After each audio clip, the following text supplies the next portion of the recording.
All we know is that their property was in a box and safe before the FBI broke into the box. Once the FBI broke into the box, we don't know exactly what happened.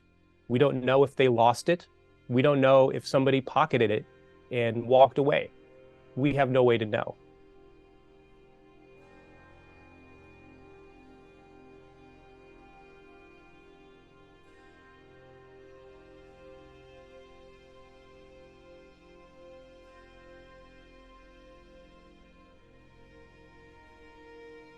So in both cases, they rented boxes at U.S. private vaults in Beverly Hills, California.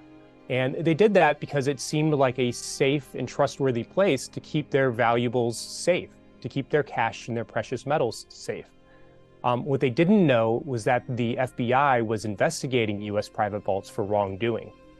And so what happened was, in March 2021, the FBI raided U.S. private vaults.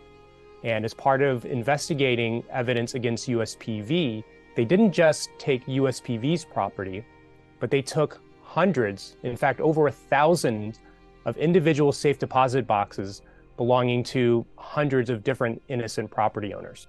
And that's what happened to Don, and that's what happened to Ginny.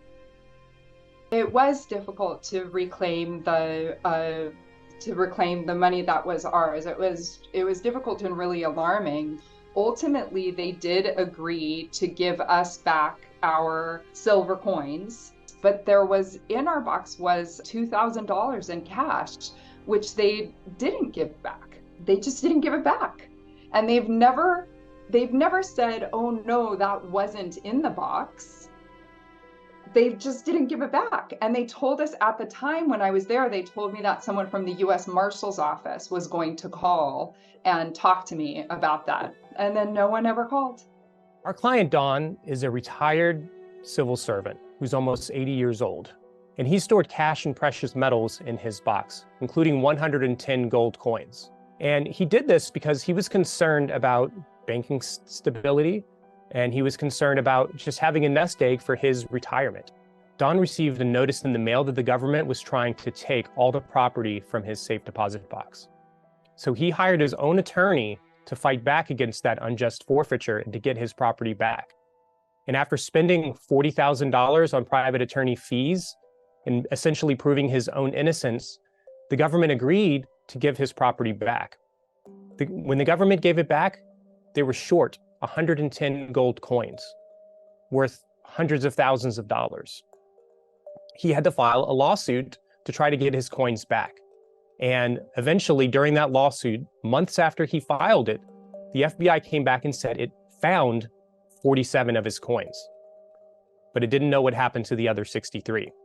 What we found was that the inventories that they created were utterly useless for their stated purpose of safeguarding the property. The inventory said things like miscellaneous coins, miscellaneous items. If they were going to open up the boxes to create inventories to safeguard them, saying miscellaneous items doesn't do anything to safeguard that property. And so it's no surprise at all that people found that their property had gone missing, that it had been lost, or worse. I think you have to assume that it's the simplest explanation. And I think, unfortunately, the simplest explanation is that they took it or lost it. It could be that it's just sloppy, and that the way that the FBI and the law enforcement carried this out is just really sloppy work. And the other could be that there was never any intention of giving it back, and so it really didn't matter because they thought they just got to keep everything. So to them, there was one pile. There was the pile of things that they had confiscated, which they were keeping, and so it didn't matter that it be separated or that it be kept safe, because they had no intent to ever give it back. We don't know for sure how the property disappeared. We just know it disappeared. And whether it's negligence, whether it's something worse, or whether it's less than negligence, the government shouldn't be able to rely on its own shoddy record keeping to avoid responsibility for losing their property. What we're doing in this lawsuit is we're basically fighting against the notion that people shouldn't have a remedy against the government when the government takes their property. So we're bringing a number of different legal theories to try to explain to the court why there should be some remedy to get your property back. Ultimately, my hope for the outcome of this in total is that the practice changes. I have come to think from my personal experience and then from learning more about the practice of civil forfeiture that this should not be allowed. And whether or not I get back this $2,000 is much less important to me than that a huge light be shown on this issue, because I don't think that anyone who's really aware of what's happening would agree that this, in the way that it's done, is a good idea.